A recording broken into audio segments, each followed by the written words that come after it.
Oke, Assalamualaikum warahmatullahi wabarakatuh. Di sini kami dari kelompok 1 akan menjelaskan terkait dengan preformulasi dengan zat aktif yaitu ibuprofen. Nah, sebelumnya kita akan memperkenalkan anggota terlebih dahulu.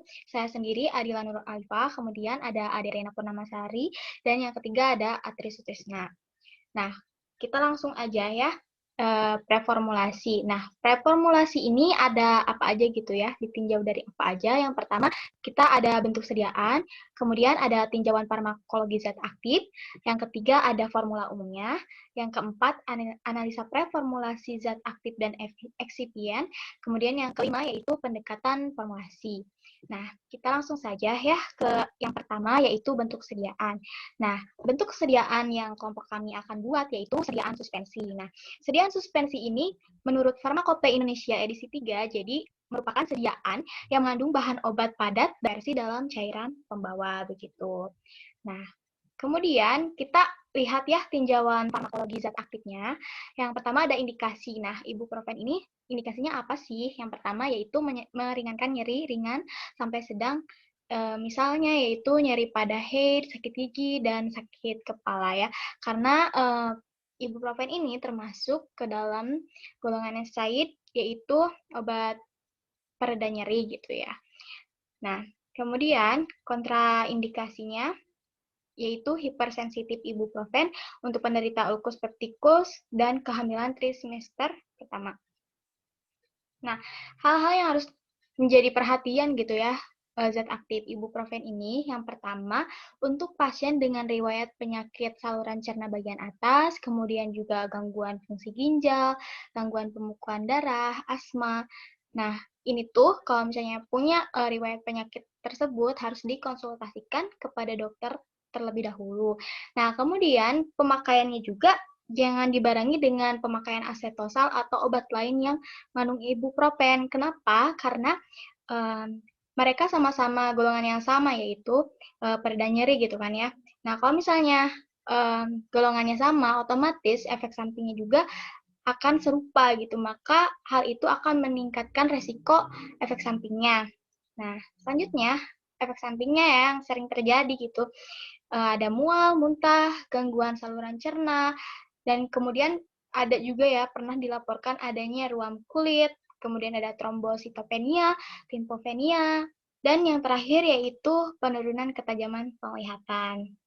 Nah, kemudian untuk formula umumnya kita membuat ya ibuprofen 100 mg per 5 mili dengan bahan eksipiannya yaitu PGA, sirupus simplex 1,5 mili, kemudian natrium benzoat 5 mg, oleum citri 2 tetes, dan aquades 60 mili.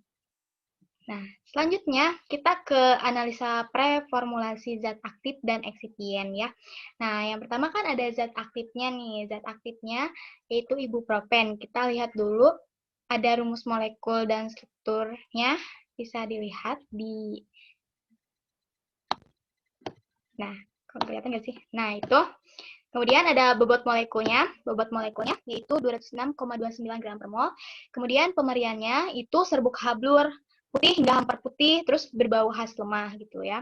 Kemudian titik leburnya 75,0 sampai 77,5 derajat Celcius. Kelarutannya sangat mudah larut dalam etanol, metanol, aseton, dan kloroform. Dan kemudian sukar larut dalam etil asetat, praktis dan tidak larut dalam air, makanya dibuat suspensi. Kemudian penyimpanannya disimpan dalam wadah tertutup rapat, dan khasiatnya itu. Nah, selanjutnya kita ke eksipien ya. Eksipien ini yang pertama ada sirupus simplex ya. Kita lihat dulu eksipien sirupus simplex ini pemeriannya yaitu cairan jernih tidak berwarna, dan dia tuh disimpan dalam wadah tertutup rapat dan juga di tempat yang sejuk. Kemudian selanjutnya ada natrium benzoat. Nah, natrium benzoat ini ada bobot molekul yaitu 144,11 gram per mol. Kemudian pemeriannya butiran atau serbuk hablur putih, tidak berbau, atau hampar gitu ya, tidak berbau. Kemudian kelarutannya, kalau misalnya di air itu 2 bagian dan dalam 90 bagian etanol gitu ya. Dan penyimpanannya dalam wadah tertutup. Nah, ini khasiatnya buat natrium benzoat ini sebagai zat pengawet. Kemudian ada oleum citri. Nah, oleum citri ini merupakan cairan kuning pucat atau kuning kehijauan, baunya khas gitu ya, rasanya pedas dan agak pahit. Nah, kemudian kelarutannya 12 bagian volume etanol itu larut dan berupa esensi juga bisa bercampur dengan etanol mutlak. Kemudian penyimpanannya terisi penuh dan tertutup rapat, pokoknya terlindung dari cahaya dan di tempat sejuk. Nah, ini fungsinya itu sebagai zat tambahan. Nah, kemudian yang terakhir ada Aquades ya. Aquades ini dengan bobot molekul 18,02 gram per mol. Ini cairan jernih, tidak berwarna, tidak berbau, dan tidak punya rasa. Dan si penyimpanannya itu dalam wadah tertutup baik. Nah, selanjutnya yang terakhir yaitu PGA. Ini tuh pemberiannya, yang pertama ada serbuk berwarna putih atau putih kekuningan, tidak berasa, tidak berbau, dan sebagainya gitu ya. Kemudian kelarutannya larut sempurna dalam air, cuman sangat lambat gitu. Sehingga dia itu meninggalkan sisa bagian tanaman dalam jumlah sedikit dan memberikan cairan seperti mucilage, praktis tidak larut dalam etanol dan eter. Nah, untuk stabilitasnya ya, kalau larutan berair ini mengalami degradasi bakteri atau enzimatik. Nah, bisa dipertahankan stabilitasnya, bisa dilakukan dengan pendidihan gitu ya. Atau juga bisa dipertahankan dengan menambahkan pengawet. Misalnya ya, seperti asam benzoat atau natrium benzoat, metilparaben, dan propilparaben. Ya, bisa dilihat di PPT. Kemudian penyimpanannya ini disimpan dalam wadah yang kedap udara dan juga di tempat yang sejuk dan kering. Nah, selanjutnya pendekatan promosi yang akan dijelaskan oleh Ade Rena.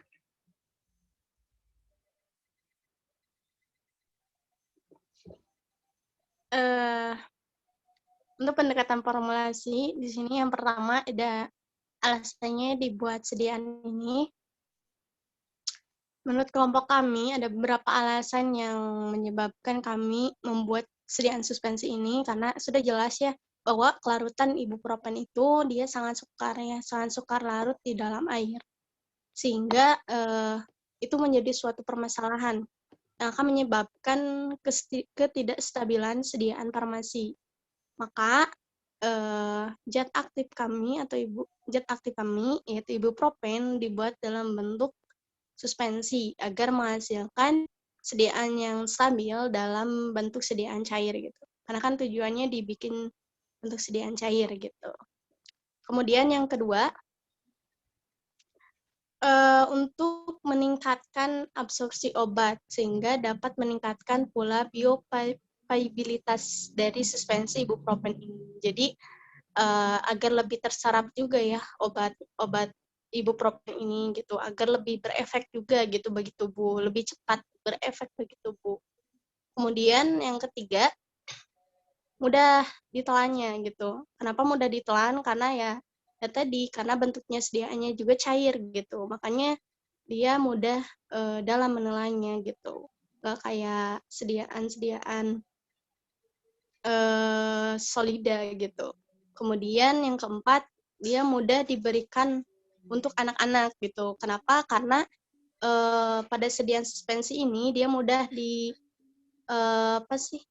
dosisnya itu kayak dosisnya itu lebih mudah ditakar gitu sama kita tuh. Makanya kita dibuat suspensi gitu. Next. Mungkin ini untuk dosisnya, di mana dewasa itu diminumnya sehari 3-4 kali 200 mg atau dalam sehari itu 2 sendok teh ya. Sehari 3-4 kali 2 sendok teh. Jadi 1 kali minumnya itu 2 sendok teh. Di mana takaran sendok teh ini dia adalah 5 mili. Berarti dalam 2 sendok teh ini dia diminumnya itu adalah 10 mili gitu. Kemudian untuk anak 1-2 tahun, seharinya diminum 3-4 kali setengah sendok teh. Kenapa? Karena khusus untuk anak-anak, kan tadi disebutkan bahwa mudah diberikan untuk anak-anak, karena itu juga mudah ditakar-takar buat anak-anak kayak gitu. Kemudian untuk usia 3-7 tahun, sehari 3-4 kali 1 sendok teh gitu diberikannya. Untuk dosisnya itu 100 mg, jadi 1 kali minumnya itu dia sudah ada 100 mg yang dapat berkhasiat yang dapat berkhasiat di dalam tubuhnya gitu. Kemudian untuk 8-12 tahun dia sehari 3-4 kali 2 sendok teh, sama seperti yang dewasa. Mungkin bisa next.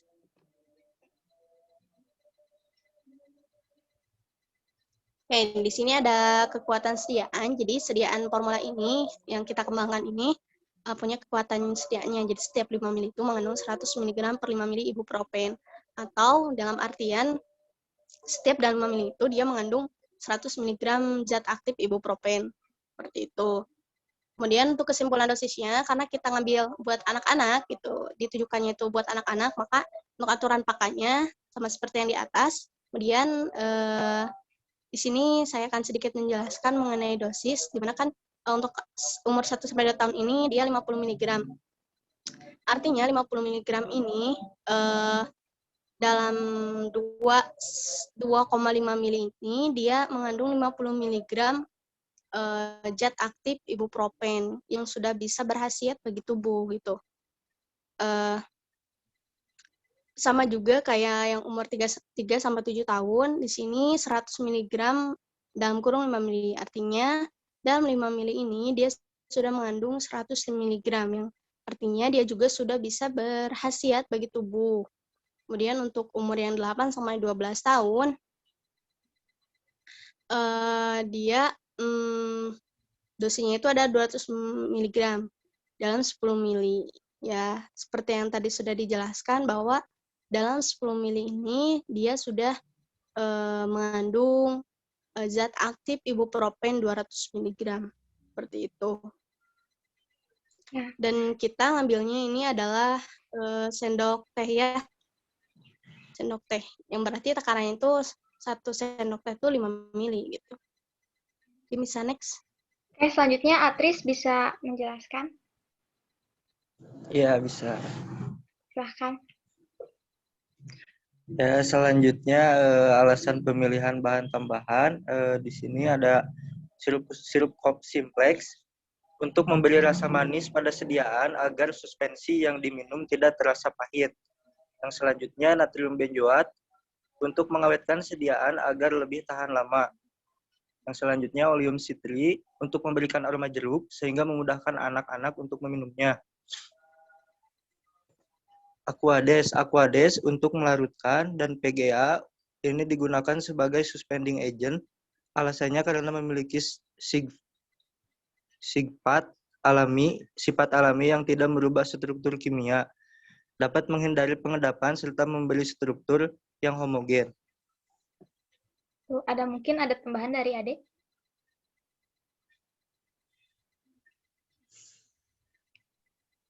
Mungkin namanya di PGA ya. Kenapa kami memilih PGA di sini dalam suspending agent-nya? Karena kita dilihat dari stabilitasnya juga ya. Dari stabilitasnya juga bahwa tadi sudah dijelaskan sama Adila, dia larutannya itu berair mengalami degradasi bakteri. Kemudian di sini kestabilan dari PGA ini dia juga bisa dipertahankan oleh adanya pengawet. Dan kita di sini juga pakai pengawet gitu. Makanya dia akan lebih stabil juga gitu. Jadi kestabilan dari PGA ini juga dia dapat distabilkan oleh pengawet tadi, yaitu natrium benzoat. Mungkin bisa next, Adil. Oke, yang terakhir Atris. Yang selanjutnya formula akhir, tiap 60 mili mengandung ibuprofen 100 mg per 5 mili, PGA sirup simplex 1,5 mili, natrium benzoat 5 mg, oleum citri 2 tetes, dan aquades sampai 60 mili. Oke, yang terakhir, itu saja yang dapat kelompok kami sampaikan. Mohon maaf apabila ada kesalahan. Mungkin dari teman-teman ada tambahan lagi? Cukup mungkin. Nah, mungkin sekian aja yang dapat kelompok kami sampaikan. Mudah-mudahan ada manfaatnya. Apabila ada yang ditanyakan, silahkan tanyakan. Terima kasih. Wassalamualaikum warahmatullahi wabarakatuh. Waalaikumsalam warahmatullahi wabarakatuh.